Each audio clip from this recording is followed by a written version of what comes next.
Good evening, listeners, brave navigators of the enigmatic and the concealed. Have you ever felt the pull of the unanswered, the allure of the mysteries that shroud our existence? For more than a decade, a unique comic publisher has dared to dive into these mysteries, unafraid of the secrets they might uncover. This audacious entity is Paranoid American. Welcome to the mystifying universe of the Paranoid American podcast. Launched in the year 2012, Paranoid American has been on a mission to decipher the encrypted secrets of our world. From the unnerving enigma of MK Ultra mind control to the clandestine assemblies of secret societies, from the awe-inspiring frontiers of forbidden technology to the arcane patterns of occult symbols in our very own pop culture, they have committed to unveiling the concealed realities that lie just beneath the surface. Join us as we navigate these intricate landscapes, decoding the hidden scripts of our society and challenging the accepted perceptions of reality. Folks, I've got a big problem on my hands. There's a company called Paranoid American making all these funny memes and comics. Now, I'm a fair guy. I believe in free speech, as long as it doesn't cross the line. And if these AI-generated memes dare to make fun of me, they're crossing the line. This is your expedition into the realm of the extraordinary, the secret, the shrouded. Come with us as we sift through the world's grand mysteries, question the standardized narratives, and brave the cryptic labyrinth of the concealed truth. So strap yourselves in, broaden your horizons, and steel yourselves for a voyage into the enigmatic heart of the Paranoid American podcast, where each story, every image, every revelation brings us one step closer to the elusive truth.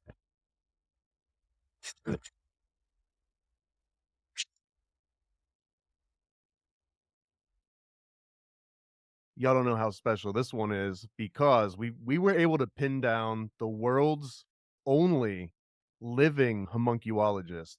In fact, the last living homunculologist that was even present, that even made a public appearance, was probably in the early 1900s. I'm sure our expert panel guest today is going to tell us all about it.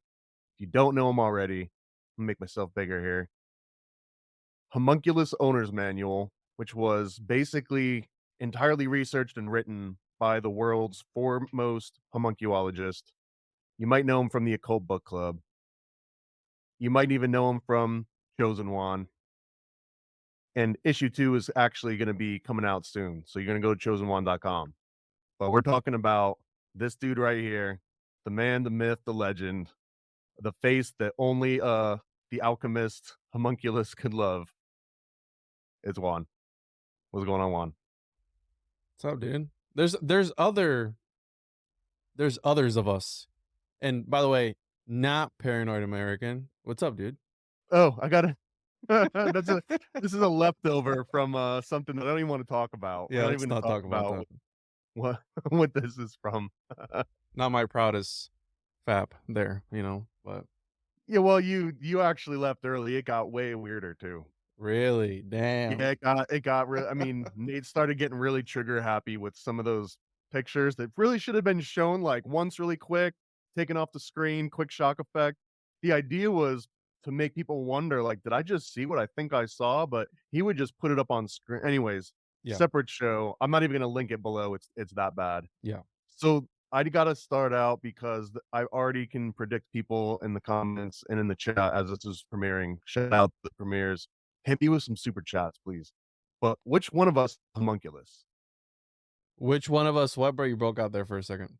Which one of us is the homunculus? In this relationship, like me and you? I just in the world, if objectively, if we just both venture out into the world in our own ways, who is the objective homunculus? It would, in my opinion, it would be anyone in the high ups, like high up power positions. And where you have people like Ike who would say, no, they're lizard people. Well, that's kind of far fetched, right? Like a reptilian lizard person, skin coming off, lizard head, you know what I'm saying? I mean, you're making a judgment call by saying it's far fetched.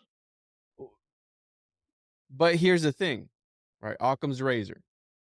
let's I say don't believe in Occam's razor. I think Occam's razor was created by the Illuminati to basically just be like, "No, no, no, that's way too complicated, guys. Yeah, It was yeah. just lightning.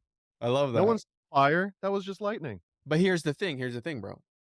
Let's say that okay, so out of the two, reptilians and homunculus, the more simple one would be the homunculus. And the reason for that is because these people, they, them, whatever you want to refer to them as, Non-binary. a homunculus can be as simple, it's a talisman, right? So it can be as simple as I was born or forced to be born X time, X day, X season, and therefore I radiate the qualities and attributes of said talisman, because the talisman, the whole reasoning behind a talisman is mathematical, astrological in nature, and they use the numbers from those calculations to bring forth and harvest and use an energy from the stars, if you will.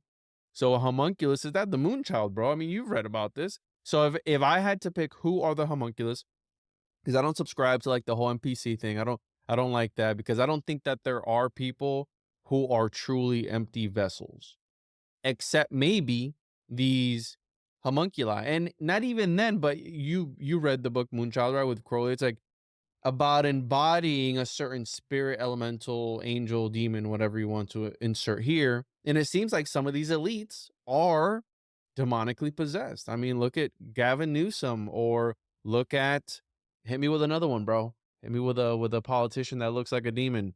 What I don't know. Anyway, insert demonic looking Donald Trump.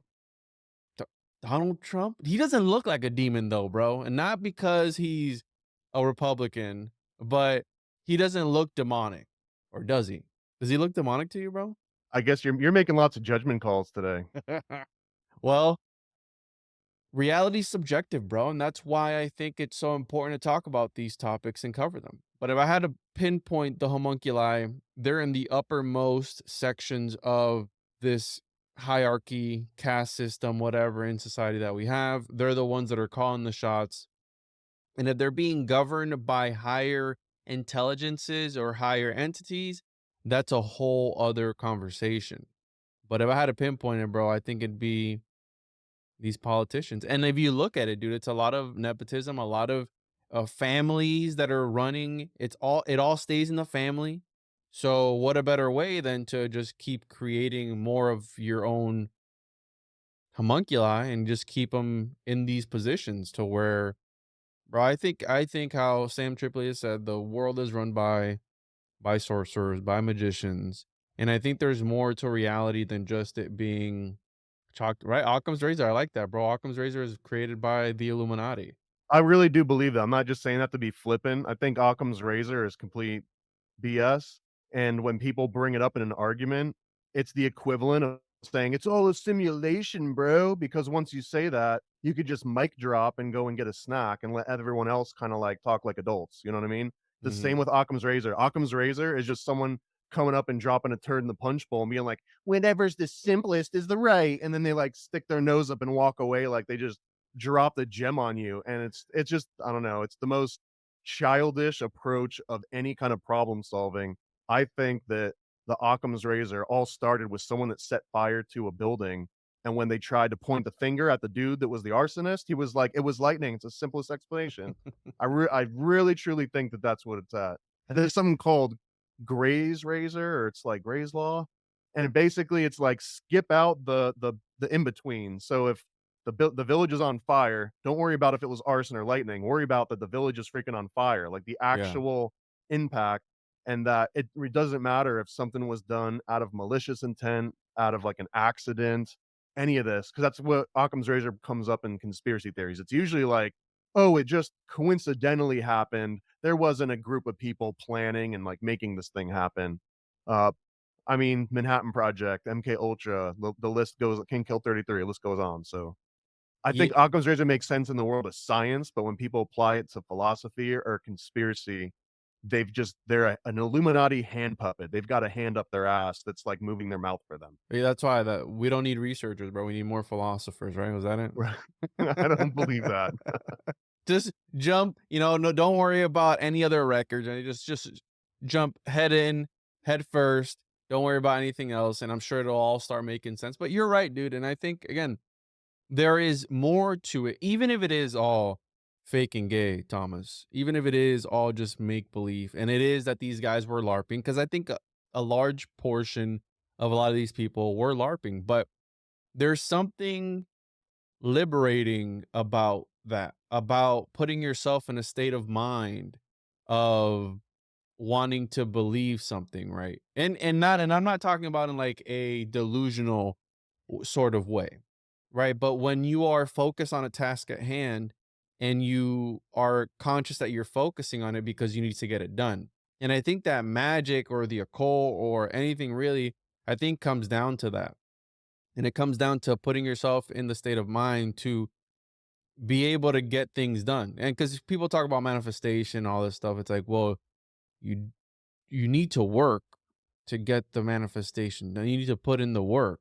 And you can't just sit here and just meditate and it'll just materialize right in front of you. I don't think it works that way. So I think a large portion was them LARPing, or who knows, maybe the LARPing is part of the occult and it needs to be done. That's why as far as like the cross dressing, it's a, what was I listening to? I forgot what I was listening to, where it was talking about taboo and what was it? I don't know. I was listening to some book. I forgot what it was, but it was talking about like the Was it taboo. cross-dressing for dummies? No, it wasn't cross dressing for dummies. It Okay. was, yeah. I'll see if I can find Link it. link below, by the Yeah, I'll way. find the Cross-dressing for link dummies. below. I don't know if it was. Man, that's gonna bother me now that I don't know what it was. But the it was no, not the Devils in the Ink. No. You Anyways, reading books about the devil too? Jeez, man. no, I recently did a interview with Tommy Cowan, who is a William Burroughs esotericist, and he wrote a very, very interesting article called, I'll tell you right now what it's called because it's got a really interesting title. And I'm a sucker for good titles, but it's called Devils in the Ink, William Burroughs, Brian Geisen, and Geometry as a Method for Accessing Intermediary Beings. I love it when the title is a book in itself. Yes, exactly. Like, So there was actually a beginning, middle, and end in that whole title.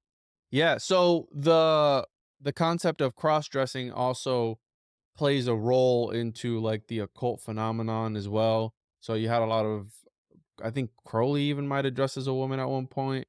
I could be wrong on that, but definitely Definitely did the that. other guy that I talked about where they were doing the Curlaw cell workings in Miami, that guy, his last name was Evans. He essentially, what he ended up doing in Miami was he ended up inducing an abduction, and then he was used as a sex slave by the great old ones on the other side.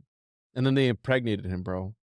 So again, this is all Thelemic literature. You can read it for yourself. But yeah, I did that episode with Tommy Cowan, and we were talking about Burroughs, because again, we're all in this circle of these guys were piggybacking off of each other, Burroughs being another one of these like Crowley types, and you don't understand if they're being literal or not, right? And that's the whole mystery behind all of this. And that's why it's so interesting to me to talk about these things and further understand them.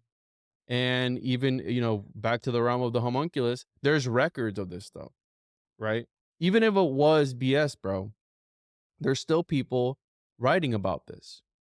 And there's a reason why they were writing about it. I don't think it was all fake and gay and just make believe. Or maybe it was, but I don't know. But if you like if you like truth with a capital T, make sure to hit that like, subscribe, and sign up for the Patreons, right? Only if you love the truth. If you Oh, don't love the truth, you won't do any of those things. only if you love it, not if you like it. You have to love it, and then you come on over. And we'll know. Once you know that you actually love the truth, you'll just find yourself subscribing to the Paranoid American page, going to chosenone.com, buying a copy of that, just purchasing everything. That's the only way that you can really show that you love the truth. And I want to ask you, speaking of showing your love of the truth by monetary donation, is homunculus just like the oldest grift of all time? Like, do you think it's just someone thought it up and it caught on, and we're like, "I can make this my thing," and now just hundreds of years later, we're still grifting on it? Alchemy itself could be considered one of the oldest grifts that there is. Absolutely. And the reason for that being is a grifter is a person who promises things and never delivers, right? And they're taking something in exchange for it. So they're either taking money or something else in exchange. And I promise you, bro, that I'm going to give you this. So alchemists absolutely were grifting. Now, they there's stories, and that's all they really are. There's stories, but think about it, bro. I mean, any major religion, any ancient scripture, it's all stories, it's all writings. And people quite literally devote their whole lives based on just these writings alone. You know, to bring in the whole Burroughs aspect, even Crowley, like all these guys, they were writing things down. They didn't have pictures of these things or anything like that. They didn't have any other proof. So alchemy was just that. But alchemy is a special case because you were grifting on the chance of completing these magnus opus, I Magnum guess. opus. No, no, Magnum opus but or magnum opus, yeah, what are opus is, multiple, plural, yeah. yeah, plural, because there was multiple things you could do. You had the philosopher's stone. You also had, right, you had the red stone or the white stone. You want to create some gold, bro? You want to create some silver? Like, it's up to you. Like, which one do you want? And then they threw in like all this other stuff, but they would entice royalty. And this is why it's also interesting because the higher ups are, right. We can talk about the Monroe Institute and all these people that were talking about like astral projection and hemisync and tapping into other realms. Even the was it the Manhattan Project that was about opening portals, or am I getting my projects mixed up? Which is Montauk Project. Montauk Project, that one, where it's about like tapping into other parallel dimensions. Well, this royalty would have huge courts of alchemists. But alchemy, to me, it's like I've called it the utility knife of like the occult world because you got infinite money glitch, bro, infinite gold. Oh, well, I got all this gold. Well, I'm not going to live long enough. Oh, no, no, no. We got you covered. You want to live forever too? Yeah, we can do that. It's like, oh, all right. Well, I'm kind of bored with all this money and all this life. Well, what do you want to do? I don't know. I want to like become a god. Well, you can either do two things. You can either transcend space and time and step outside of reality, or you can create artificial life. And then you can take that artificial life and do some cool shit with that artificial life. Just take it apart. And it's like, again, it's homunculus all the way down. Well, alchemy it encapsulates everything together in one thing. So think about being some alchemist. Would you rather be living in a castle? Yeah, you have to work all day, but you're like, yo, if you don't leave me alone, I'm not going to be able to get this magnum opus done. So just go over there. And once I finish this, I'm going to call you. All right. Don't call me. My people will call you once I'm done. And you're like that your entire life. And it helps when you're like, hey, that guy over there can vouch for me. He was there when I did the transmutation, and there's stories about me doing transmutation. So you have like this reputation as an alchemist, but is it the oldest grift? I don't know if I'd call the homunculus the oldest grift, maybe, but alchemy 100% is one of the oldest grifts. And they were known as forgers. They were known as people who, right? Edward Kelly. I mean, we know about him, the crop-eared wizard. Well, why was it? Because he was forging documents and doing and fakes. They were faking, and not only that, but alchemy also brings in like the whole illusion aspect of it. Literally stage magic, because you can turn the first alchemists were actually about coating metals, changing their color. Chrysophia, I think is what it's called. I could be saying it wrong, but anyways, 'Cause it was mad easy to do once you knew how to do it, and it probably looked impressive as hell. Because people were yes. like, "What? It's a whole new thing," and the dude's just like, "Yeah, I, like, circled it under a flame for a few hours and then dunked it in ammonia," or whatever the hell. I'm just making Yeah. it up, but Yeah, no, absolutely. So think about that, bro. Just because, and that's the other aspect of it. Like when you don't understand something, it can be supernatural, right? But also because you don't understand it doesn't make it fake and gay. right? Because we can get into that realm too. It's like, Well, well, I don't know if I agree with your definition of grifting, because you mentioned that grifting is promising something that you never deliver a on. con, yeah. But I mean, couldn't you be delivering on the thing? Like, what if people are going to the grift for the feeling that it gives them? Like, they just want like the Peter Popov miracle water that you sprinkle on your mailbox, and then when you do that, like just a check shows up out of nowhere for 30 grand. And it's like, that's because I put the magic water on there.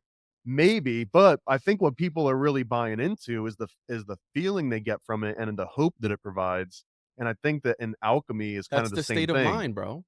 That goes back to the state of mind because what is a synchronicity to you, Thomas? Like, how do you, if you have a synchronicity, which you and I have had, we've shared some synchronicities together, you and I.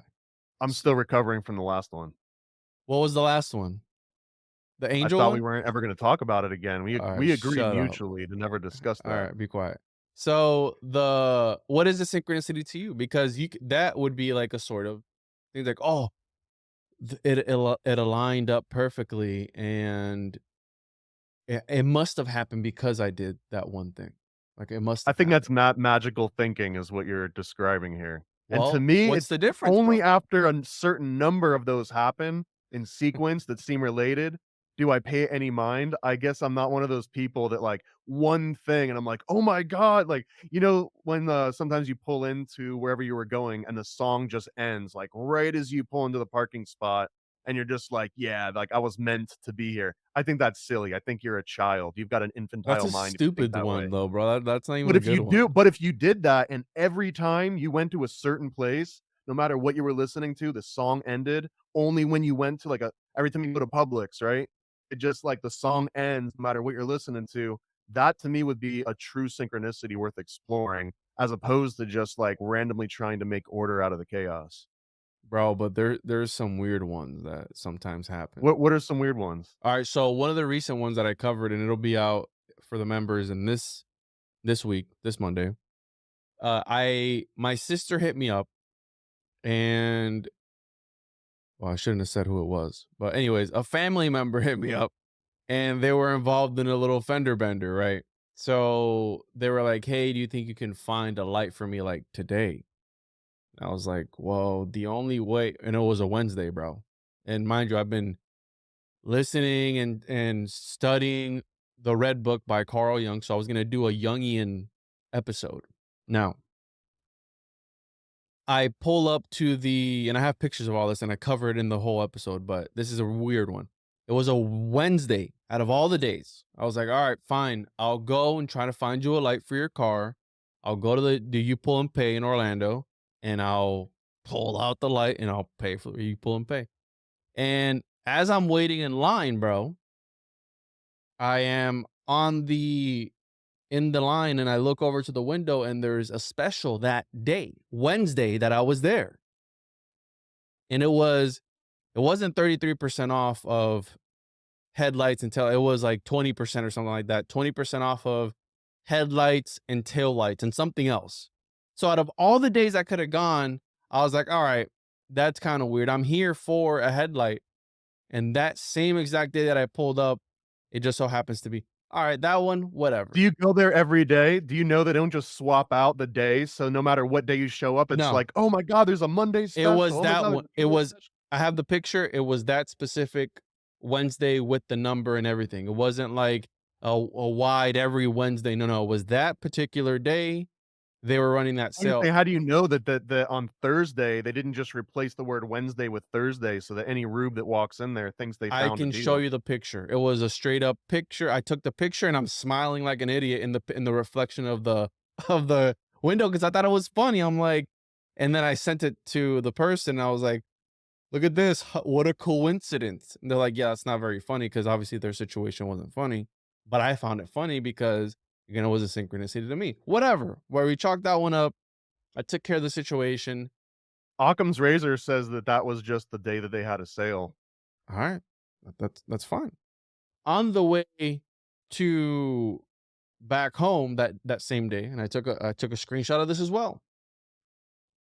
I was listening on the radio to the person that I was going to be interviewing, MJ Dorian, and he was talking about the dream that Carl Jung had where he was, he encounters Elijah or something like that, right? Some obscure Elijah from the Bible, whatever, in his dream.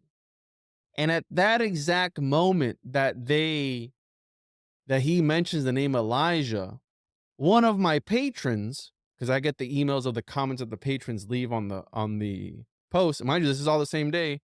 He comments about Elijah and the name that Elijah means, but it was in relation to another episode that I had posted on my Patreon. So again, I got proof of all this, but what are the chances that it happens that same day? That, those weird coincidences, bro. Well, the chance is 100% because it happened. But that's bizarre, isn't it? You can agree that it's kind of weird. I disagree. I'll entertain you if you really want to feel special about this. I But I feel don't special think about it. went to a junkyard and they had a special that day any more than if someone is like clipping coupons and they're like, oh, maybe we should get some laundry detergent. And you turn the page and there's a freaking coupon for laundry detergent. And you're like, oh my God, the angels are looking after me. This is a divine sign that I need to go Hey, and buy laundry detergent today. hey, bro. It's like sometimes, and I don't know if you believe in God or not, Thomas, but Not sometimes your God. I believe in the real God. the what's his name, dude? Can you tell me his name? The the Now you just made me lose my train of thought. But the whole story of like the guy's drowning, and there, people show up to save him. It's like, no, God's gonna send me. Yeah, this is one of those horrible Christian jokes that they So, tell at like Christian you know which organizations. one I'm talking about, right? It's like, Oh well, yeah. I tried to save you, I you sent did you not. the helicopter. I sent you the tire. Yeah. So how many times, bro, does it need to be a coincidence for it to actually mean so? How many times would you have to get it to a place and the song needed to end at that precise moment that you pulled into the place for you to be like, all right, something's up? 10.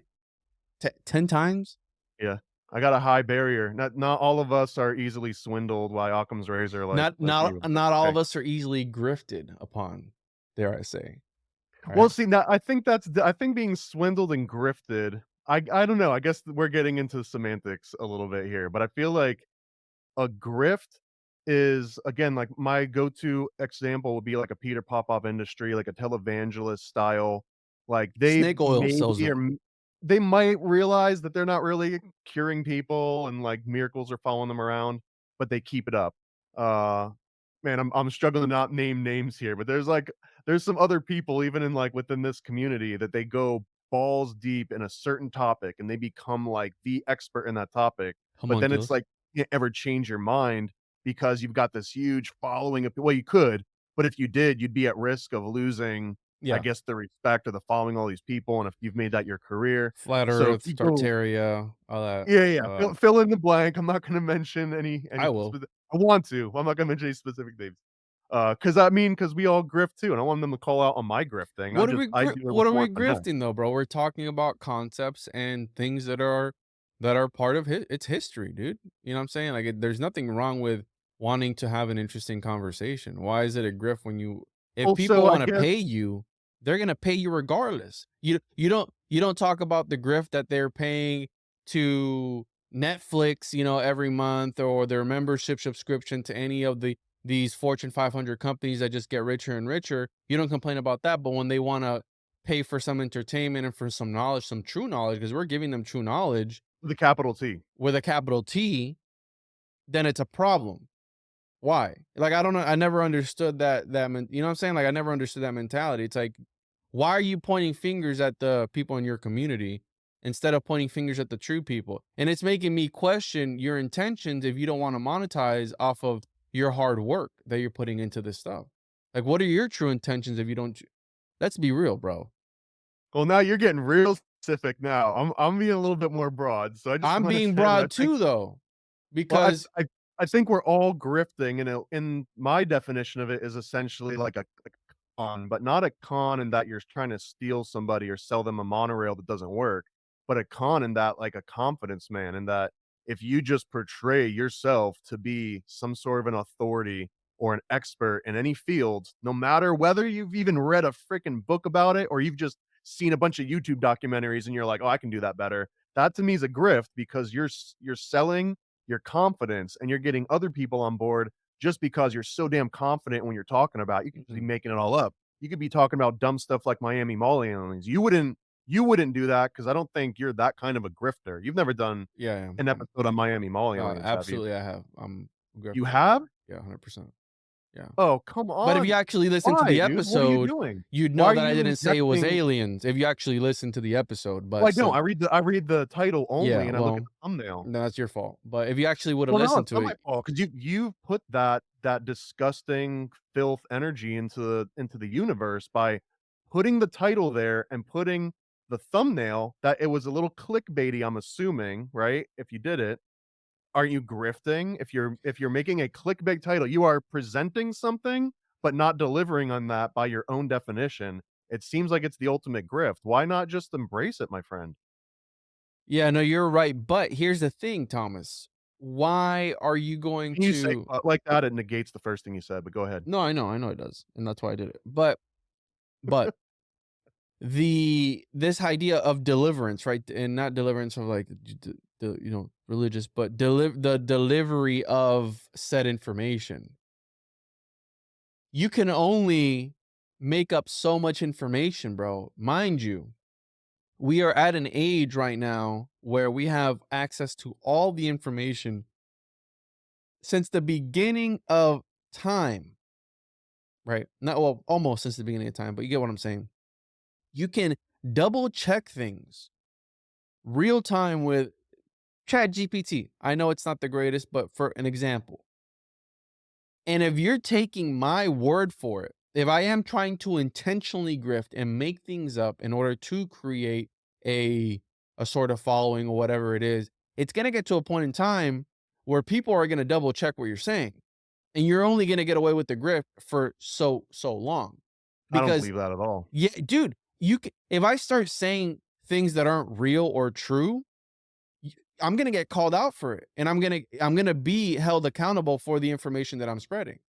So if I don't think that's true at all. Even right now, if you look at any of the big grifter account, let's just go with like flat Earth, right? If you go with a big flat Earth uh, Google, I'm not going to call any names, but and you find that yeah, there's people, quote unquote, calling it out and calling out the propaganda. But there's propaganda campaigns that our own mhm. government and other governments have put out that get called out, but they still remain the truth. It's almost like you're advocating for a Snopes. Like, oh well, if I say No, something I'm silly, then advocating Snopes will for correct it. do your own research. And that's why, Thomas, that's why whenever I do present something, I'm not pushing my ideologies on you, bro. Thomas, the butt homunculi are real, bro.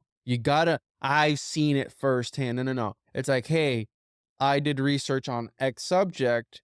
Here is everything X source said. What does it mean? I don't, and that, bro, I'll be the first person to tell you I don't know anything. And whenever I go on a podcast, I tell people I know absolutely less than what I did when I first started, which is kind of counterintuitive, but because I'm here to research and learn as many cosmologies, learn about as many topics as I can because I find this sort of stuff interesting. But now, if I'm sitting here and I'm telling you, damn it, Thomas, the earth is flat because XYZ and this is it, and there's no shaking me, and you're a globey and you're a globe lover. You like globes, Thomas? You Could you freaking show me the curve? you I'm looking out my globosexual? window right now, and Huh? I don't see a curve. You globals. I don't care. I don't advocate for that. I don't care about the shape of the earth. Hey, it might be flat. Who knows? Or it might be round. You global sexual. You like that? You like being called a global sexual? You dirty global sexual? So the the we can the thing that bothers me is the I know it. And therefore, and you're absolutely right. There is counter argument within that, but how they said there's not enough evidence for a non-believer to begin with. And I think people also get off on the feeling of debating somebody and wanting to prove them wrong. Don't you ever get that one comment where you did a 2-hour presentation or whatever, and then you get that one guy that's like, you got the two people. Yeah, I knew about that like 3 years ago. That's Or usually you, to be or the honest. That's Juan in the comments. no, I don't really comment things. And if I do comment, I know Because I'm my talking. channel's not big enough for you. That's the real reason. I know, yeah, and I got a time limit today for these smaller shows. I got about an hour left. So the guys that are like, "Oh, hey, you missed this or you got this wrong," to one up you, like, "Hey, I know more about the subject than you do," which is fine. You know what I'm saying? But like I said, I don't get too lost in the sauce. I'm gonna continue to talk about these things regardless of what anybody thinks. And I find it super fascinating, bro. Like for you, why'd you join the Freemasons? Because you wanted access to information that you thought was esoteric or that you think is esoteric or that is esoteric, whatever it is, and you wanted to one up the next people. Like what enticed you? The mystery. Like to Actually, that's not the correct, and I don't know if I'm even allowed to say this, but whatever, I'll say it. That when you go for your initial background check, when you sign up for the Freemasons, at least in the United States, as every lodge I'm aware of, they'll put together a little investigation committee, and they'll they just want your I dues, bro. all right, I'm telling you, but they put together an investigation committee. They'll do background checks. They'll investigate you outside of like a regular courthouse background check. They'll even pop in at your place of residence unannounced, or they might give you a slight heads up, and they'll basically just want to talk to you in your own house just to make sure you're not living in like a trap house, I assume. But it's not just like you sign up and you're in. And the point that I'm going here is that they'll ask you why do you want to join Freemasonry? And the answer you don't want to give is that you're curious or that you want to like learn about the mystery of it. That's almost like an instant way of like, we're sorry, this is not for you. Like you actually have to have a much better reason than I'm curious or I want to learn about mysteries. And I'm not making that part up. I don't think that's a secret, but yeah, hopefully I'm not giving away the answer to the test in any way. But you'd never become a Freemason with that kind of response, sir. I'd never become a Freemason regardless, but as soon as they Google me, they're like, "Yo, look at this guy's podcast, bro. Look at this guy's podcast." Out. I'd be eliminated right off the bat. You But think that, but you'd be wrong, man. That there's a brother in my lodge that was on a conspiracy theory TV show on camera with his name, video, pointing at the Statue of Liberty in New York, saying that's Lucifer. So I mean, I feel like there's nothing that's like off limits in that regard, as long as you're not giving away the secrets. Like, don't tell them that you're just curious, because that's an instant kick out. I think you're lying, Thomas. It doesn't matter what you tell me, I'm still not gonna believe you. Because if I was a Occam's free razor says I'm telling the truth, though. No, but if I was a Freemason, I'd probably say the same thing to get people off of Well, my that's because trail. you're a horrible person, and that's just your default mentality would be to just lie, deceive, grift. Yeah, Where a sure. regular Freemason, it's a good men becoming better. That's essentially the line. But if you start out as the bad apple, there's not a lot for you there. So, Thomas, enough about this grift talk. I'm done with it. I wanna move on to a different topic, but yeah, I think that doesn't matter. We're gonna talk Sure, you about do. the doesn't matter. We're gonna talk about these subjects, and I think they're interesting, and there is more to reality than meets the eye. I think you can. I know. Here's the thing, bro. I know you, so I know that you're not into like the woo woo stuff. I know that you're not into the. Where are you with the aliens? Are you All of it.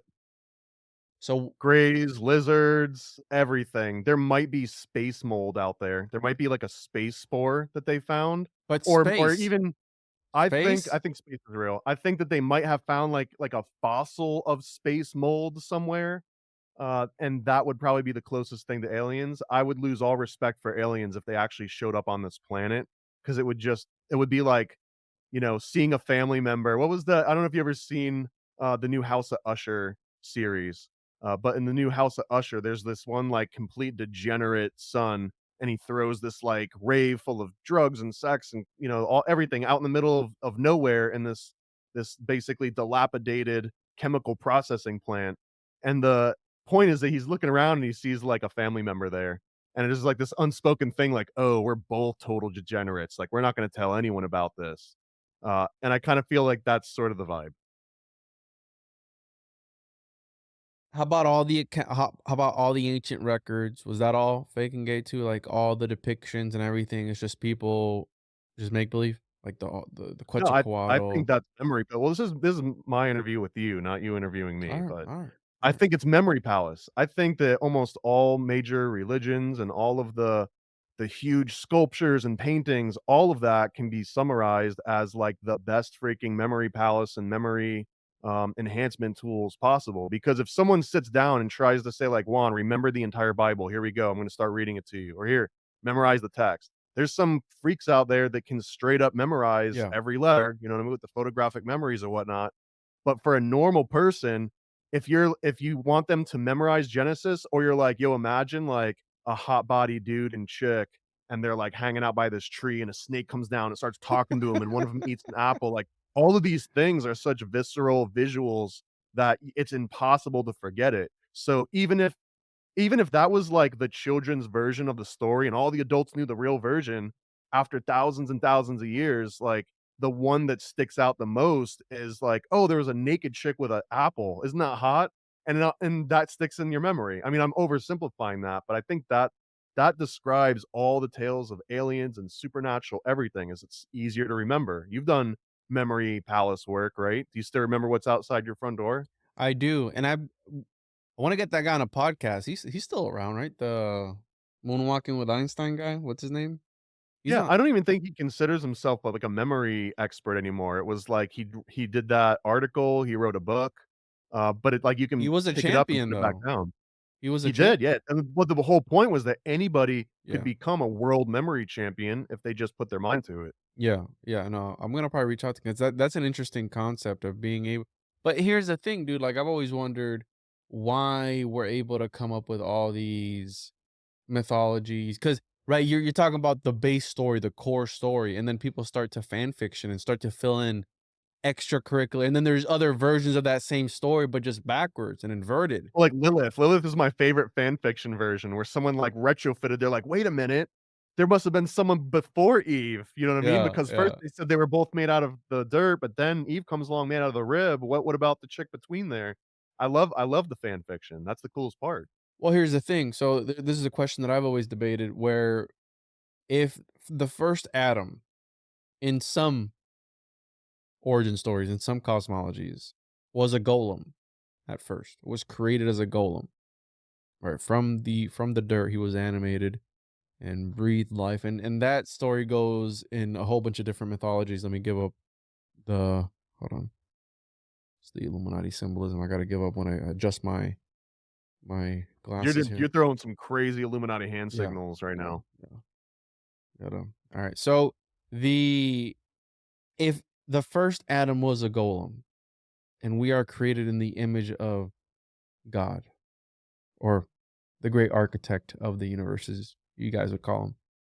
The if we're made in the image of God and the first Adam was a golem, does that make God a golem or homunculus? And if so, then who created God?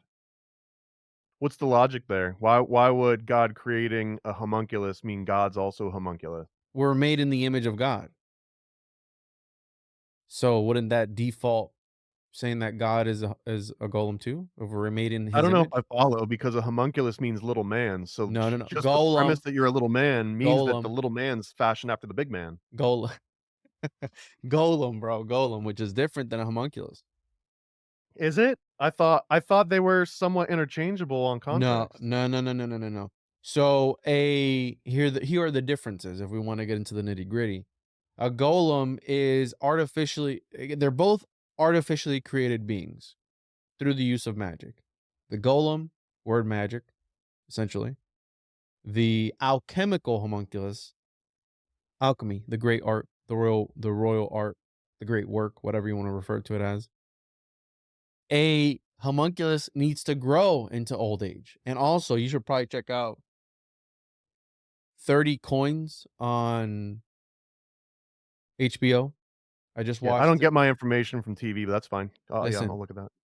I'm gonna probably do on Jose's podcast. We're gonna probably do a breakdown of that show. It's a show from Spain, and bro, first 5 minutes homunculus, like straight up, dude, like nothing homunculus, bro. You're gonna as soon as you see it, you're gonna know.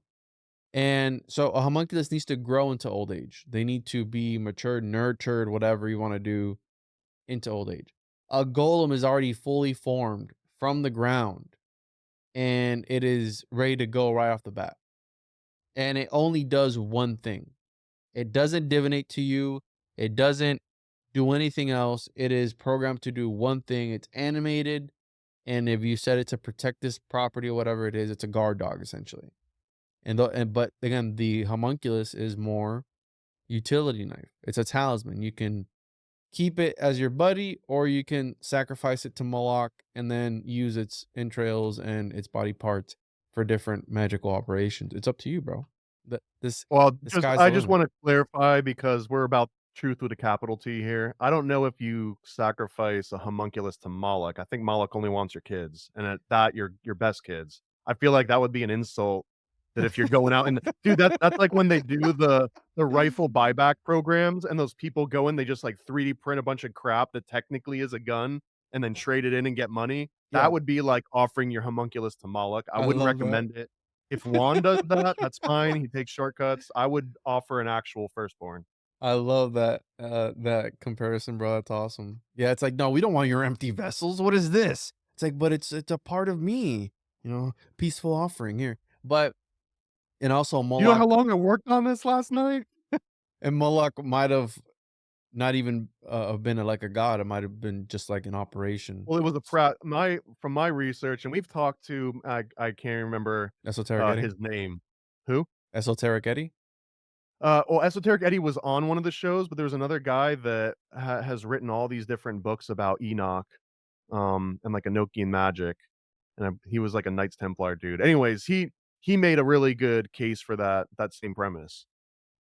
That it's an operation and an actual deity. Correct. That the offering Yeah. was called Mulk, MLK, and then there was also the name for like a king, which was Malik, and that the two versions of this phonetically, if you try to pronounce MLK, shout out MLK, but it just sounds like Mulk, like it just sounds like you're about to vomit. So if a bunch of people just keep talking about, let's go do that Mulk, then eventually someone spells it out in a weird way. Yeah. Like, bro, what, you okay? Yeah, let's go to the mall. Golly. What other topics don't interest you? What are things that come up constantly in like the conspiracy occult world and you're just like, yeah, that's cool, but I'm gonna do something else? So the shape of the earth is one of them because I'm more of a hollow earther. I think that there is more evidence of hollow earth than there is of flat earth. That's just me. That one doesn't really like, oh, it's flat, and this is why. It's like, and then I love the philosophical aspects of it. It's like, well, it's because it's here to make you insignificant. Well, joke's on you, already feel insignificant as is. I don't care about the shape of the earth to feel insignificant. I already feel, That's a very narcissistic thing to say. Like someone with a huge ego is just like, you're trying to tell me I'm not special. Like, it's like, well, I know I'm not special. Like, you don't got to tell me and rub it in, with the shape of the earth. It's like you find out it's flat. Oh, I'm insignificant. in all honesty, though, would it not be incredibly fascinating to you if NASA or whoever came out and was like, you know what, we've been lying, it's flat, Earth is That'd be, flat, it's an bro. infinite plane. Okay, Infinite plane?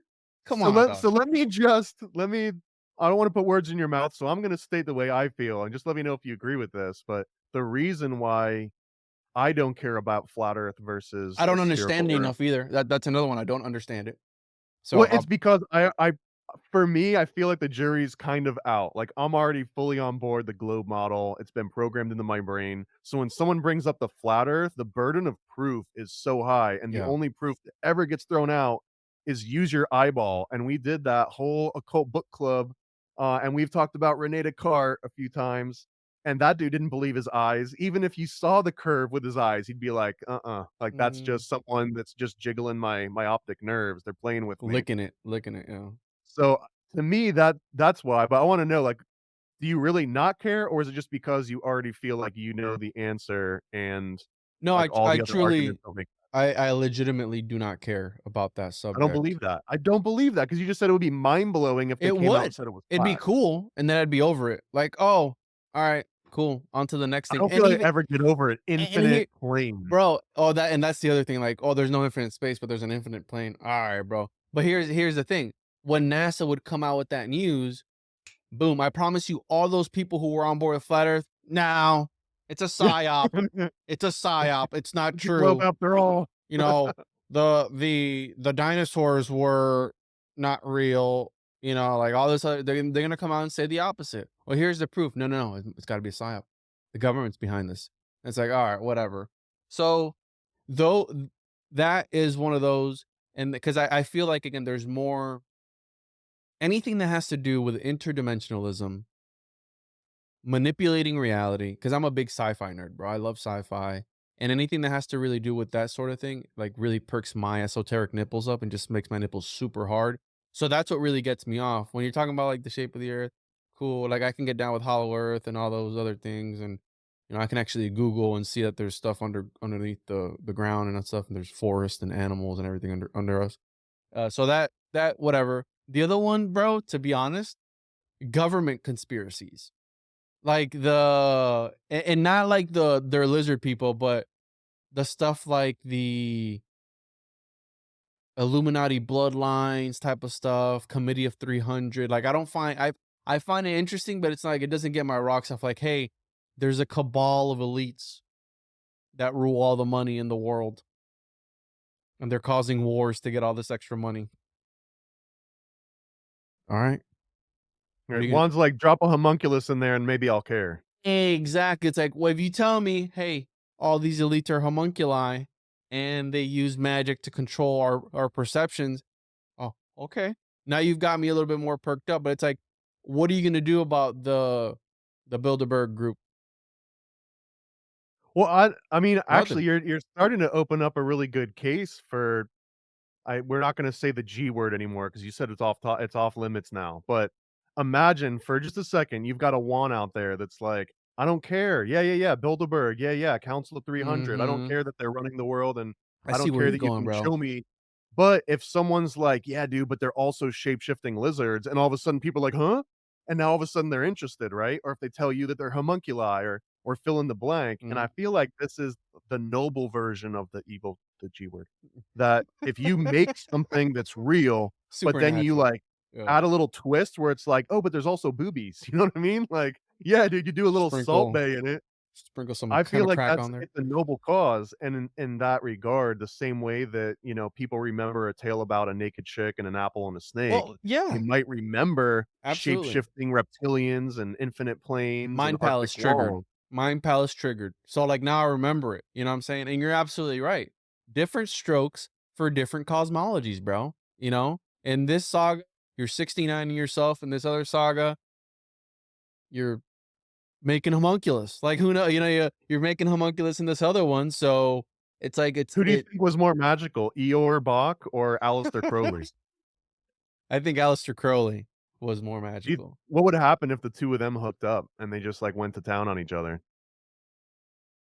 I think, that's a good observation, but I think that at least Crowley was writing about this stuff since the beginning of his life and wasn't like, "Hey, 1984, bro, I'm gonna start talking about this." It's like, why? Well, you see, I couldn't Friends do. for 1,000 years. Okay, it's like, well, can anybody else back your claims up? Nope, they're all dead. No, but watch what I can do. Yeah, but And they're watch just what I can like, do. "No, this guy, I believe anything he says now." Yeah, well, and that's the thing, bro. Like, and that's I've always wondered, like. Bro, imagine just showing up to any situation and being like, "Did you know 9/11 was an inside job?" And people start debating it, and they look back over at you, and you're just like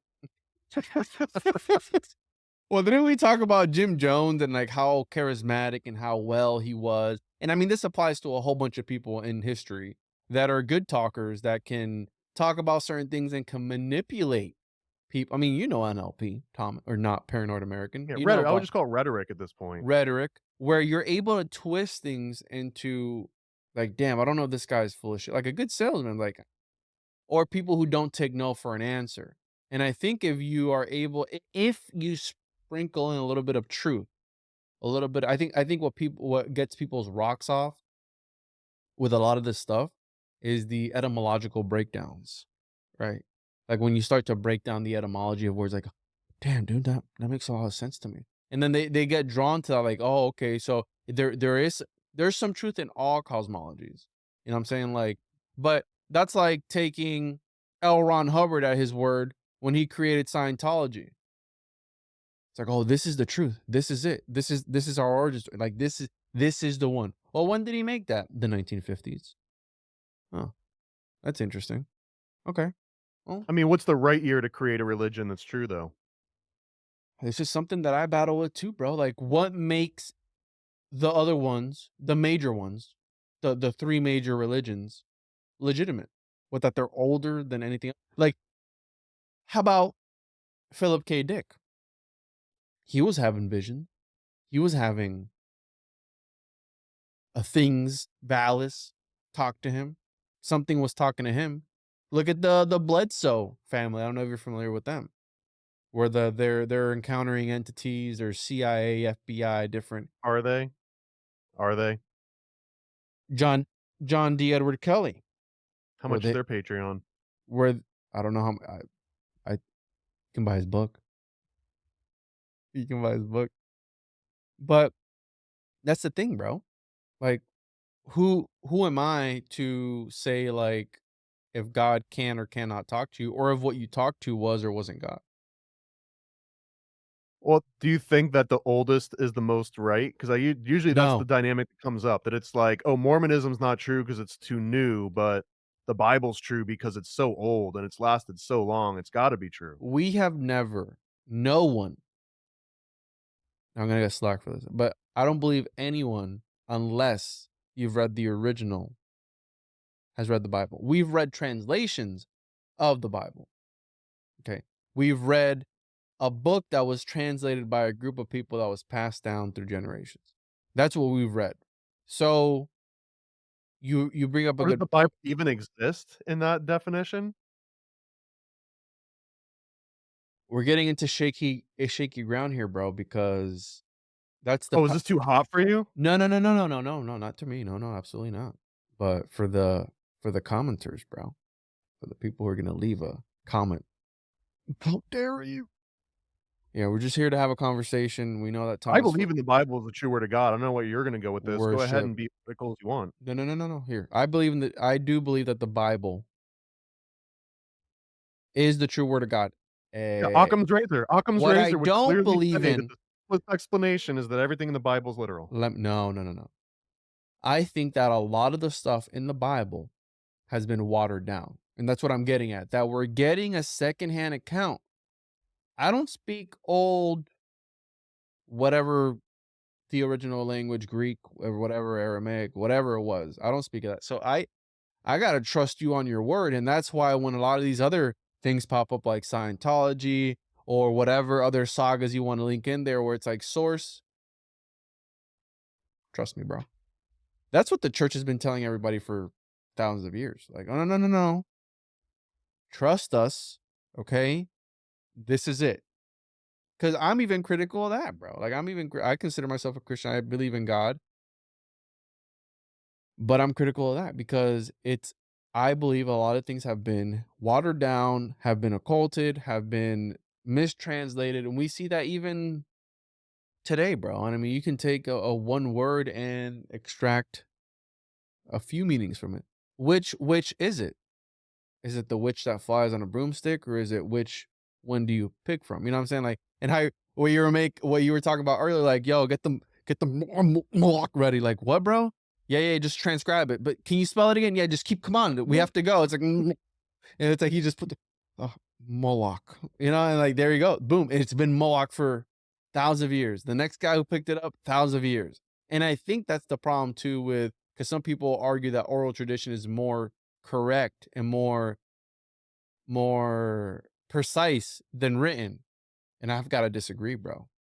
What if one day, you had something in your throat, you're clearing your throat, you're saying that word, next guy that picks it up, he misheard that one time you cleared your throat. Or you got lazy that one day where you were telling the story, you didn't want to, you just sped through it, you missed a part. Then the next guy who's telling the story skips that part too. And then he gets kind of lazy one day and skips a part, forgets to say one part, passes it on to the next guy. You're gonna tell me that's the most accurate way? Damn, shots fired at Native Americans from Juan Ayala right here, dude. Oral uh, tradition is garbage. hey, bro, I'm just saying, dude. Like, Occam's razor, right? Occam's razor. Write it I, down. I love it. You could just say Occam's razor and then just leave a room, and people are That's like, it. "Damn, dude, that dude just dropped a No, gem on bro, us." that's crazy. Yeah. He's absolutely right. So from now on, bro, when I don't understand anything, I'm just gonna be like, yo, Occam's razor. Just name this episode Occam's razor. That's it. Well, I mean, we joke here, but I mean, if we're talking about the trivium, the classic of the first 3 steps of liberal arts, it's grammar, logic, rhetoric. And you can't get to rhetoric, you can't get to NLP until you go through grammar and logic first. And logic, now it's like Reddit army debater, argument threads, but that's Yeah. legit. That's the real list of logical fallacies, and those Yes. things date back to ancient Greece, but they're also the most annoying things to ever bring up in any situation outside of like a very formal classic debate. Well, there's opinion as well mixed in there, and how Plato said opinion is the lowest form of intellect, right? Because you have a lot of people who are going to, and that's, bro, like I said, that's what I've been battling with when it comes to my studies of anything. Where, because I like that, dude. Well, that's his opinion. I like, I like when people comment and they talk about their perspective, and I think we can do it in a respectful way. Right? If you wanna tell me that I'm wrong about something, cool, whatever, like, I'm wrong about it. Or, "Hey, I got this one date wrong." That itself, something that's already been solidified as a fact and I get it wrong, that's one different type of correction. Then inserting your opinion is a whole 'nother different type. Like, "Oh, no, well, it was this." Bro, I grew up my entire life thinking that, well, I still believe that God is gonna come back. There's gonna be an apocalypse, there's gonna be a rapture. That's what I've been ingrained with since I was a little boy. Did you grow up religious? Can you edit this part out? Because not a lot of people know, Thomas, that I was actually born and raised Pentecostal. But What? oh, You were what? You were, edit that part like out though, like bro. Yeah. like, Yeah. did you do the snakes and everything? Did you talk to No, snakes? no snakes. Is that No, why? Okay. no. But I did see, like, people jumping around, and I remember the pastors would pray over me and the preachers would pray over me, and they'd be pushing my head back, trying to get me to fall back, and I'd be holding my head up like that. They just move on, bro. It's like, I've seen miracles, bro. I've seen people get healed in front of me and stuff like that. How I've seen people who they prayed over who never got healed. You know what I'm saying? Like, there's that too. But it's like there's something when you're back again to the beginning where you're in that state of mind, where you're in that state of mind where the Holy Spirit is in the house. You feel it. You feel it in the air. But I can't explain what that is.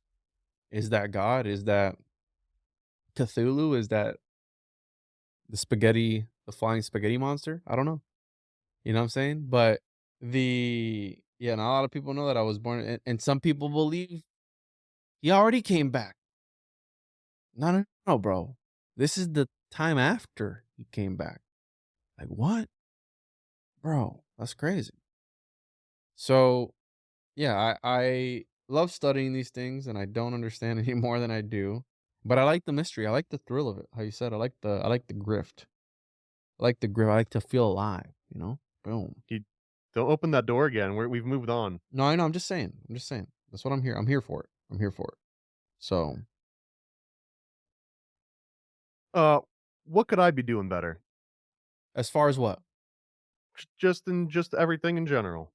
Podcast, comics, Not make so everything. much worthless merchandise, bro.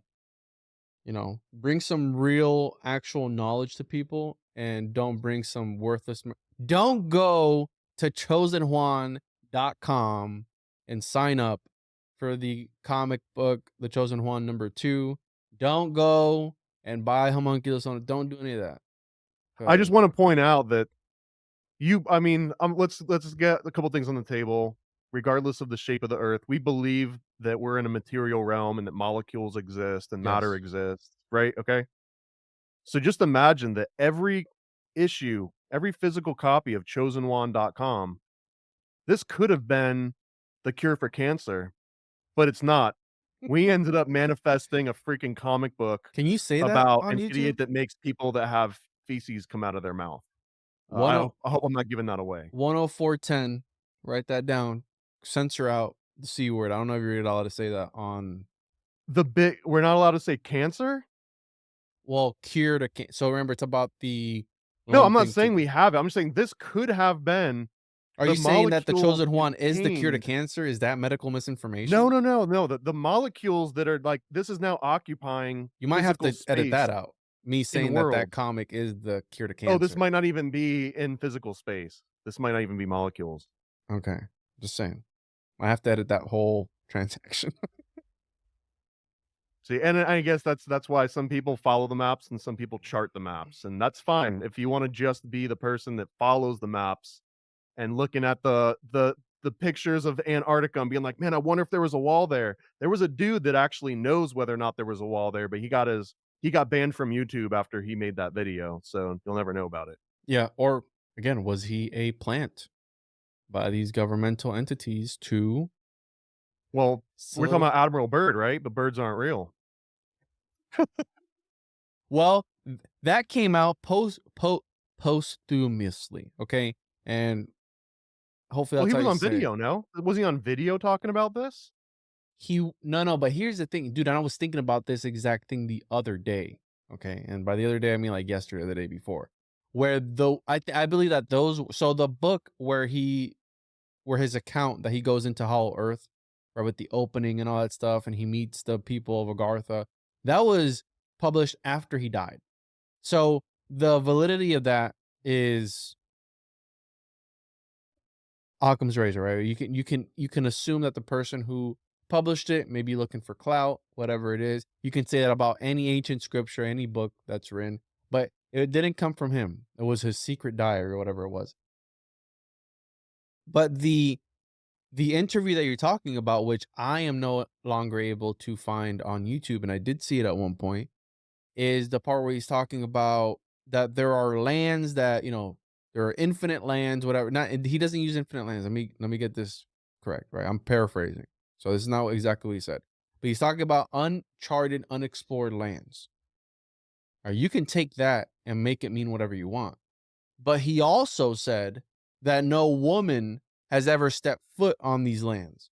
So unless these extraterrestrials of flat earth and the people on the outside, they're all either androgynes or whatever it is, or they're trannies and they all have penises and there's no You women better mark amongst.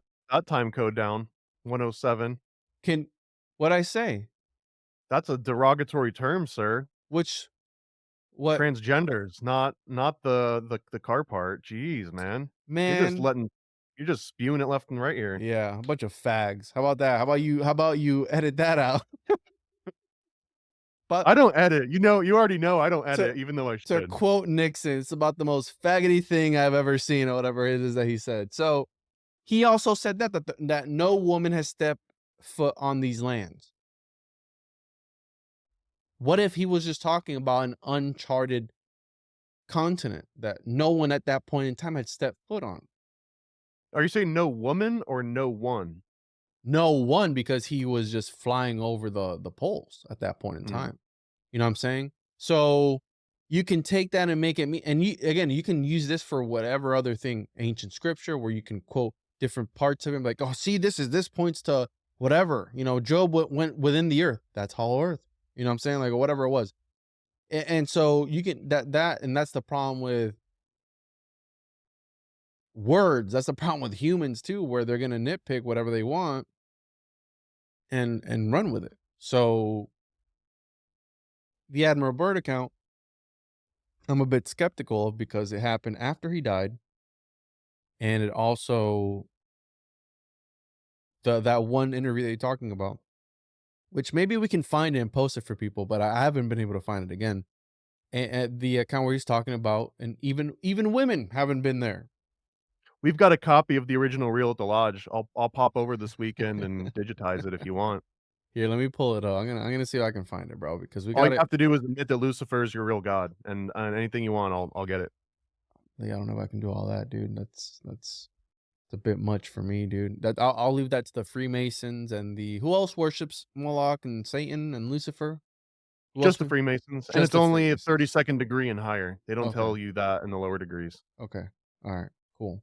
Let me see if I can find this here real quick. But so we can give people the truth with a capital T. You know, we don't want to spread any misinformation here. Right. Well, we do find the Admiral Byrd footage, though, it's going to be behind a $60 Patreon paywall. Yeah. Just like we're going to call it the Arctic paywall, so that if you really want to get to see the infinite planes of Admiral Byrd and all this research, you're going to have to pay a pretty penny See for the it. infinite planes of these nuts when you sign up for the Patreon, patreon.com/the One podcast.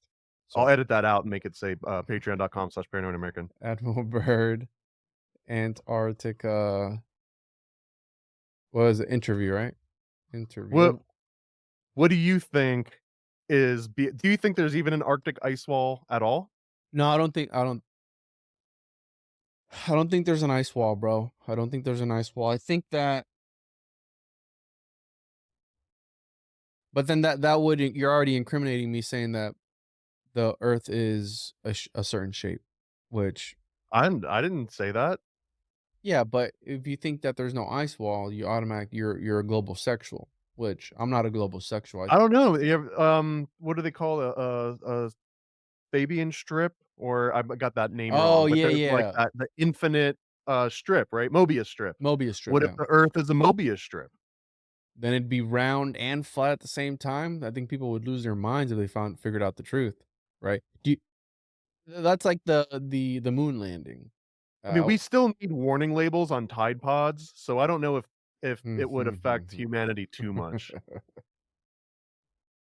Signs exist because somebody at one point in time did exactly what that sign says not to do. And another one too, which is a little bit less interesting, but anytime you've ever played a video game in your whole life and you've got those like menu screens that are like difficulty and like all like arcade mode and versus mode, every one of those was a disagreement that the designers had, and they couldn't come up with the agreement, so they just throw it on a settings page. So whenever you see a settings page with like lots of crap, it usually implies that they were not in a of like mind in the design room. That's actually more interesting than the sign one, bro. Well, that's because I was delivering the information with a capital T. Capital T. That's right. There you go. Not And using rhetoric and NLP behind it. If you rewind that, I dropped like 3 embedded commands in that.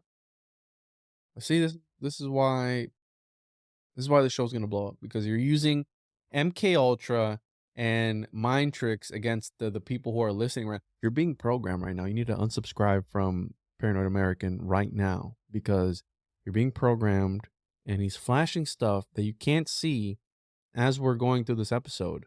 Okay, to be programmed in your subconscious. You can edit that out too, bro. Like the chosenjuan.com or chosenjuan.com. I always get it wrong. Chosen.com. Bro, that song slaps, dog. What do you think about just making every conspiracy theory into a song? Do you think there's any value to that, or is it just No, playing with toys? conspiracy rap is cringe, bro. I think that Conspiracy. if you're a rapper, you can rap about anything. So, think But that wouldn't it be more noble to only rap about important capital T truth, things? capital T, truth stuff. No, dude, I don't think. I think that truth is subjective. Like just how you worship Satan and stuff like that. Like that to you is the truth, and to me, I love Jesus Christ, my Lord and Savior.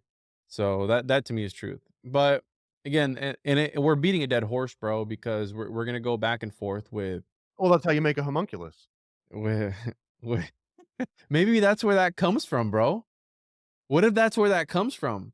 Don't beat the Well, dead horse if you anymore. think about it, beating a dead horse means that you're, like, going over a topic too much, but you know what else happens when you go over a topic too much? That is a magic ritual. It creates an egregore, does it not? Like repeating the same thing over and over and over.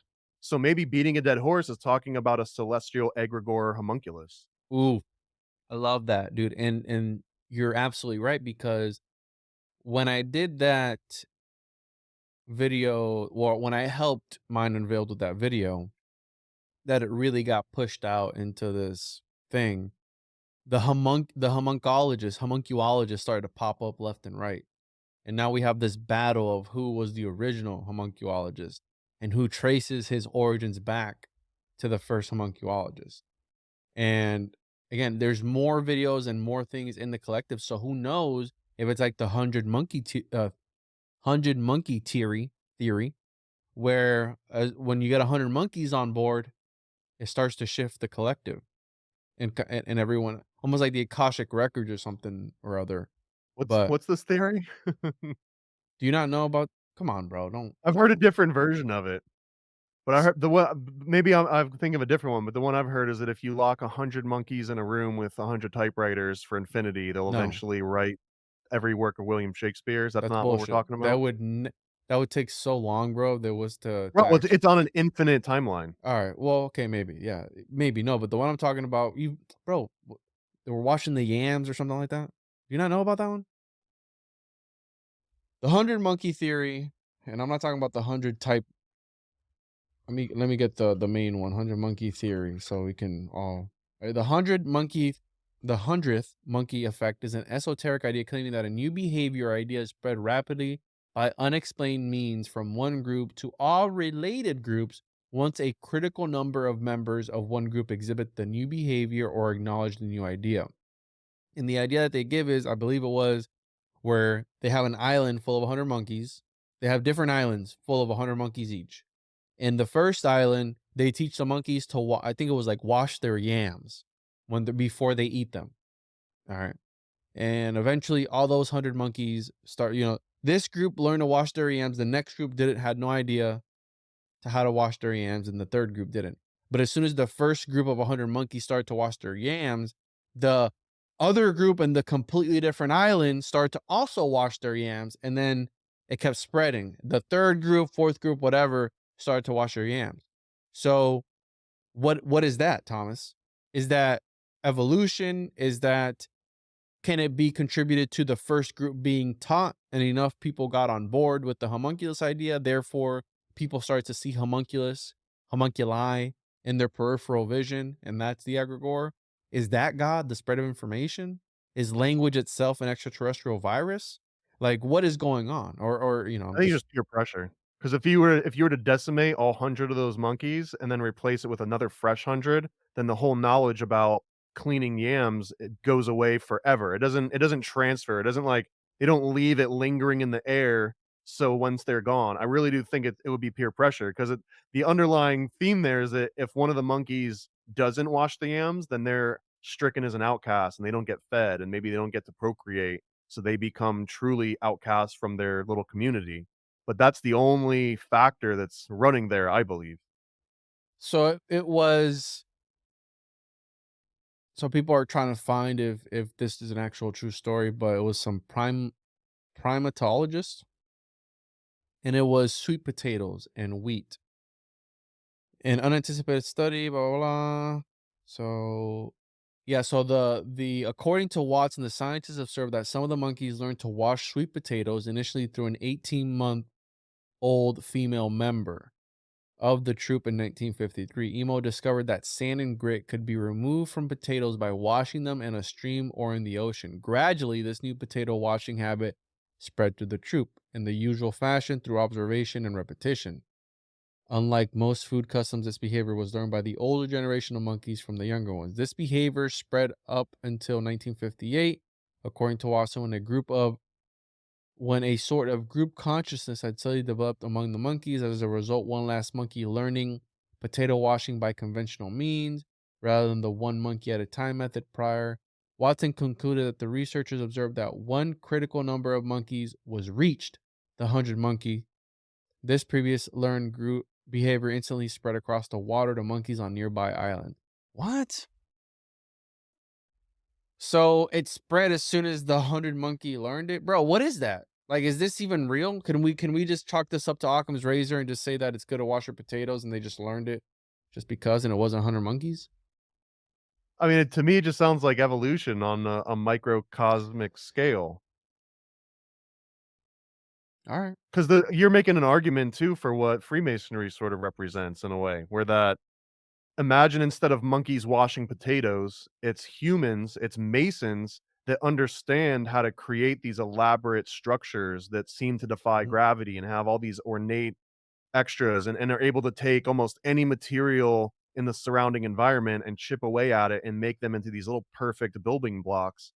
That's the same kind of information that Just like I would say that Ah, if you decimated all those monkeys and replace them with new monkeys, you're back at scratch. You're back at the global block one resets. essentially. That would make sense. It's a global chimp reset.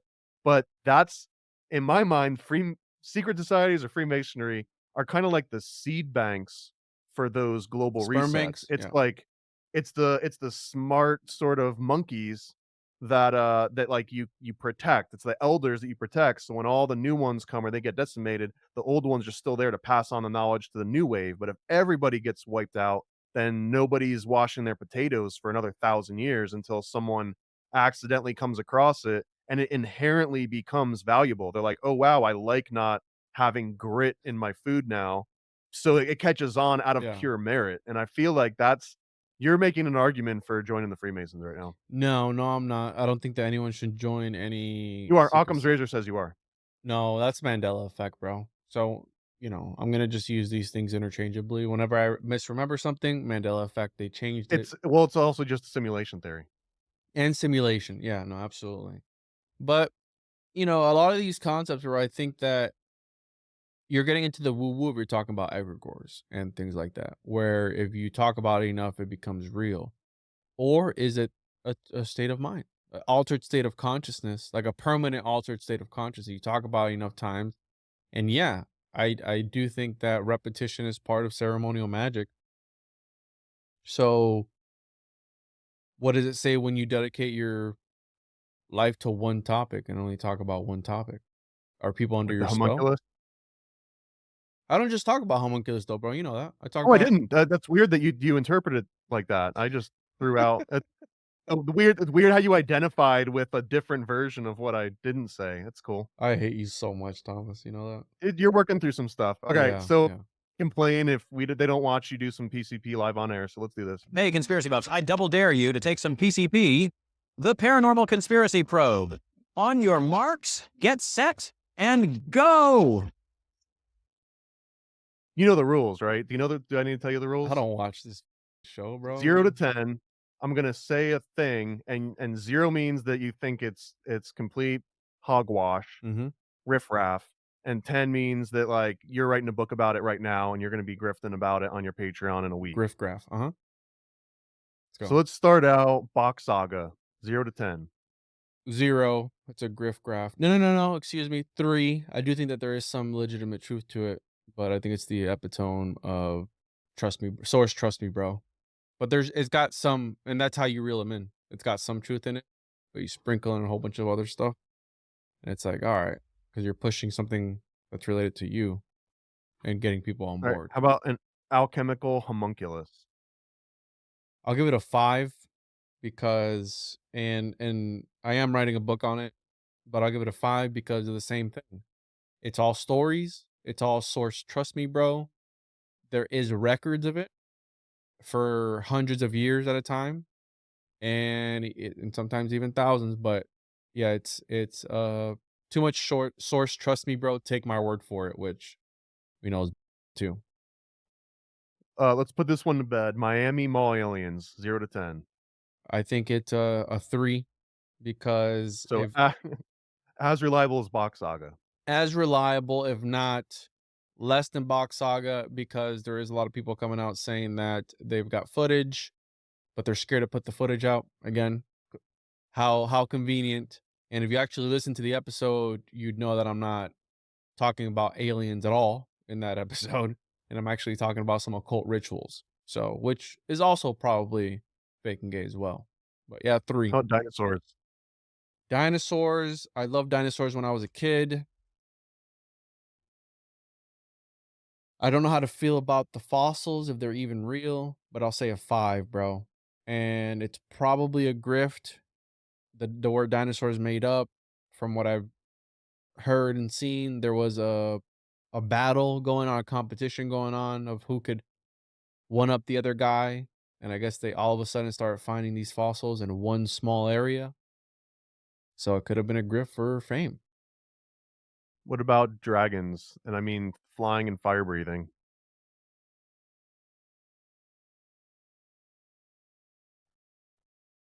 Let's go with a 3, bro. There's too much mythology around it. Source, Trust me, bro. So How about Bigfoot? same. And people have to Three? understand. I'm a skeptic, bro. I'm a skeptic, and that's why I'm here. So a lot of things, just because I talk about something doesn't mean I believe it 100%. What about demons? Grift. I think that it's energies, and I think that angels, demons, daemons, all that stuff can be used interchangeably. And mental health is a real phenomenon. So I'm gonna have to go with a 4, maybe 5, because you can use that word interchangeably. I think that there is forces on the other side. Am I playing this right? Do I have to explain it? I mean, well, you're a self-proclaimed skeptic that rates dinosaurs 3 and demons 5. I don't know. Do you think that makes logical sense? Well, when was the first fossil found? I mean, we've been talking about entities on the other side since the beginning of time. Fossils are fairly new. When was the first dinosaur fossil found? First dinosaur fossil found. The word dinosaur didn't even exist, so first dinosaur fossil found Yeah, but here. just because they didn't have a name 1819, for it bro. yet, We've been is that talking yeah, but are we saying that every trilobite, fossil that ever gets dug up is only from the 1800s because they only had a name for it in the 1800s? touche, brother. Touche. Mandela, Occam's razor, a reserve Simulation theory. simulation. We got what's the other one? Mandela Well, effect. where are you at 0 to 10 on simulation theory? Like, we're all just living in a simulation. I like that idea. It was one of the first ones that I got into, but I'm gonna have to go with a. There's no way to prove it, bro. So at 10, it's 100% like real. Yeah. I'm lukewarm, bro. 5, because we got to reserve the right to change our minds. Like, it could be real, how it could be fake and gay. So I think, therefore, Occam's razor. What about sympathetic magic? And I'm not talking about when you just put all your focus into something, you tend to pay more attention because you've got it focused, but I mean, like, as above, so below, talismanic style magic. Do you think it 5. actually has any impact? I think the mind has a lot more impact than anything. And I think if you believe that you've been in contact with something, or if you believe that person is unaware of it, that does something. And that's what's interesting more than anything about the occult and the esoteric and alchemy and all that stuff, is the interdimensional aspect of it. So if I think, therefore it's Occam's razor. So I'm gonna go with 5 there. And you're talking about the law of contagion, where one like attracts like, things that have come in contact with one another stay in contact with one another. So it's sort of quantum entanglement there, type of thing that plays into talismans, homunculus, all that good stuff. Go with a 5 on that. It's pretty solid 5. Yeah, pretty solid 5.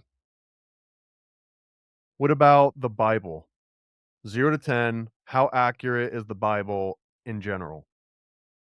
I've never read the original, so I can't speak on that. But Okay, King James Bible. Or whatever the weird Pentecostal snake 3, blood version that you 3. weirdos read. And we're talking about King James 1611. That's a 3 right there, bro. Source, trust me, bro. It's the divinely inspired word, and King James was gay. What about heaven and hell?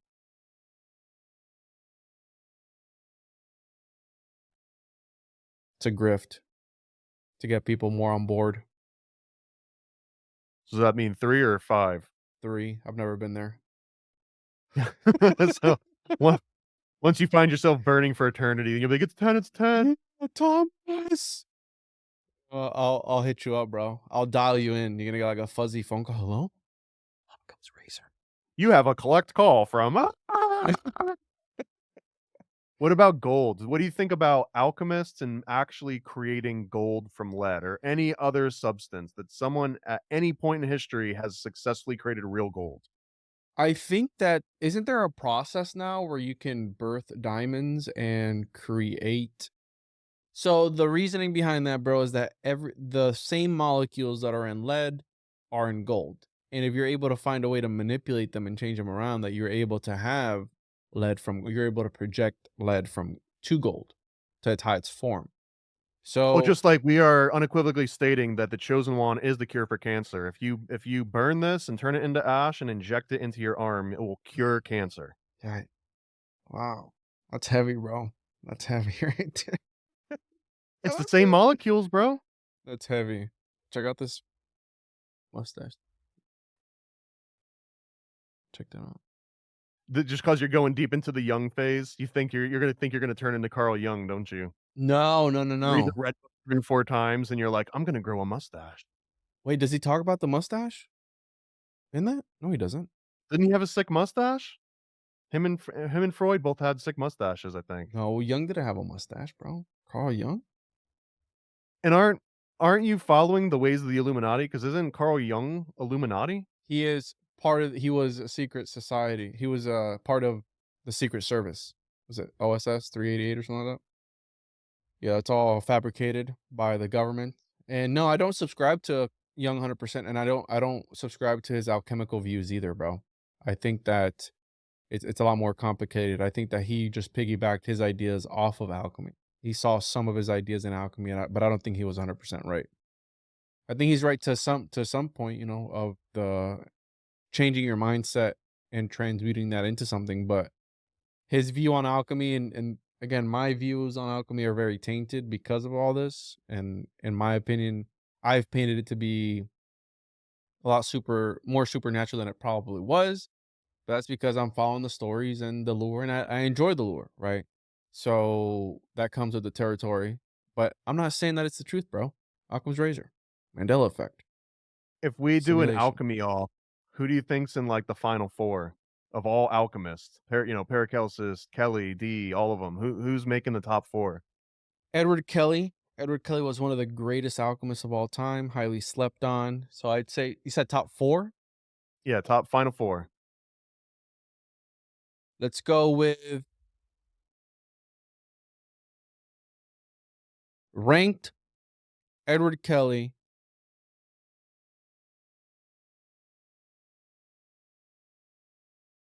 Fulcanelli can account for a few of the ones. Fulcanelli can account for Valentine, for Saint Germain, for Fulcanelli, for a few. Like that's a group. That's like the QAnon of alchemy. And then I'd say let's throw Gerber in there.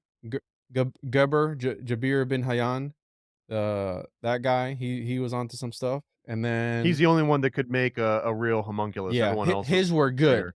And then Cat with a Zosimos. apple each. Yeah, and then Zosimos in there. So, Edward Kelly, Fulcanelli and Associates, Jabir bin Hayyan, or Gerber, however you want to call it, Gerbil. And then we're going to throw in Zosimos because he was talking about some cool stuff. He was talking How about come Paracelsus isn't getting his fair due here? Paracelsus was an interesting guy. He was the homunc daddy, but I like those other guys better, bro. I think that I don't know. It's a hard pick, dude. Too many grifters to Are pick you from. hermaphrophobic? No, I'm not. I'm a global sexual. Is that why? It's because he had an innie and an outie, and you don't like that? Yeah, I don't like that. He had a No, he had a huge clitoris penis thing that he had going on, Paracelsus. So yeah, there's some evidence that he was something of a hermaphrodite, something like that. Some weird thing. His genitalia was all mutated from again, I'm just reading books, bro. I have no idea what I'm talking about. Do you think he could have created his own homunculus the good old-fashioned way? Yeah, I do think, and I think it was a sort of technology, bro. If anything, it's a sort of tech that people are able to tap into, like the Force. Use it for good or use it for evil. But Paracelsus, yeah, I do think he could have been able to make one, 100%. But again, And, that could have been pseudo Paracelsus too, by the way. The book that we're talking about, the Natura Rerum, Occam's razor said they're all pseudo. Mandela effect. Yeah, And, oh man, I had a great last one, but I don't it might be escaping me now, man. come on, You man. threw me off my game. Oh, no, no, no. Final question. Are you comfortable with long silences? No, Oof, you answered that a little too quick for that to be true.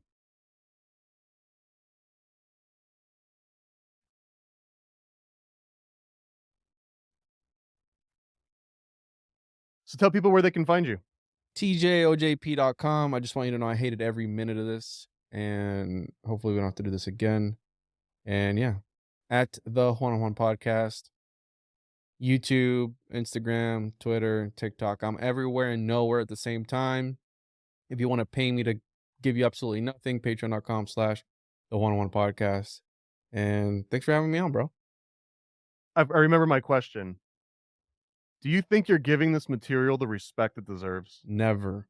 And I'm not here for that dude, that guy is turned into like the super fan. Like he's like at the highest tier of my Patreon. He's like in my groups. He's like the ultimate fan now. But it was a little abrasive at first, but that's how we work. We're a little abrasive at first. And then we grow on you. Like some fake and gay space mold that turns you into some sort of zombie that will then go on to chosenjuan.com and sign up for the Kickstarter of chosenjuan.com, and then go on to all the other websites, sign up for all the tiers and everything like that, members on YouTube, all that good stuff, because we're here for it. We're here for the grift, and we're here for a good time. We'll make it fun in the meantime while we take your money. So, And shout out to that dude, you don't give this material the respect it deserves. And it's awesome to hear that he's on board now. He's like one of the big supporters. Although right now he's getting truth with the lowercase t. That's why your website starts there with a little lowercase t. But if you want the uppercase T truth, he would be a top subscriber on the Paranoid American Patreon, where you get way more insight. We don't grift. We don't talk about Miami Mall aliens. We only no. talk about truth with a capital T. Yeah, So, only truth that, truth. That's it. That's all we're here for, bro. and just to put a nail in this coffin, because people were asking, it's always one of the top comments. I started this out asking you, who's the homunculus? And you kind of you made a really compelling case, which I think I'll cite from now on, that like, if you're in a big family, if you've got power, if you've got a lot of like a following, there's a better chance that you're a homunculus because you're at the whim of these elites. And I was just thinking, you've got a bigger family than me. You've got a bigger following than me. And I think you might have more cool stuff No. than me. So you've kind of worked yourself into this corner where you are de facto the homunculus out of the two of us based on your own logic. No. I'm Occam's razor, bro. I got fans in the thousands. I'm talking about fans in the millions, bro. Once we get there, once I cross that threshold where I evolve into a full-fledged homunculus, I'll let you know, bro. And then I probably won't talk to you anymore because I'll be so big. I don't even need to come on Well, here. I'll just wipe the text off of your forehead, and you'll just go back into like hibernation mode. Yeah. Yeah, so no, bro. Don't twist my words. Don't use this episode to create a fake AI version of me. But who knows? I might have been a fake AI version of myself this entire time. I might not even be the real chosen Juan. I might be a faker, a big fat liar. If I were to train AI on you, what would be the worst thing that I could get you to say? Like something you definitely wouldn't say. That the earth is flat and that 9/11 wasn't an inside job. That's it? Nothing more salacious than these? No, I don't really. What if it was like, my name is Juan Ayala, and I've been lying to you all and stealing your money on Patreon, and homunculus is a grift? Deep fake. I'll tell you that myself. Homunculus is a grift. All right, there we go. We found the title for the episode. Everyone, go follow Juan and his grifting at patreon.com, chosenjuan.com. And yeah, homunculus owners. Oh, and you know what? This is a special occasion. So maybe I'll show off a little prototype. Uh-oh. It's not done yet. It'll be in full color. But this is the official That is homunculus not growing me. kit with the full miniature alchemy lab included. This is legit. Don't. It'll be That's out soon. not- It's not Juan. Just like I am not paranoidamerican.com. chosen1.com. Go visit chosen1.com. It's easy to remember if you just sing along. chosen1.com. Go visit chosen1.com. The chosen one. Yes, he is the chosen one. He's got his own comic, and now he's got his own song. This is the chosen one. Yes, he is the chosen one. Go buy a copy at chosen1.com. chosen1.com. Go visit chosen1.com. It's easy to remember if you just sing along. chosen1.com. Go visit chosen1.com.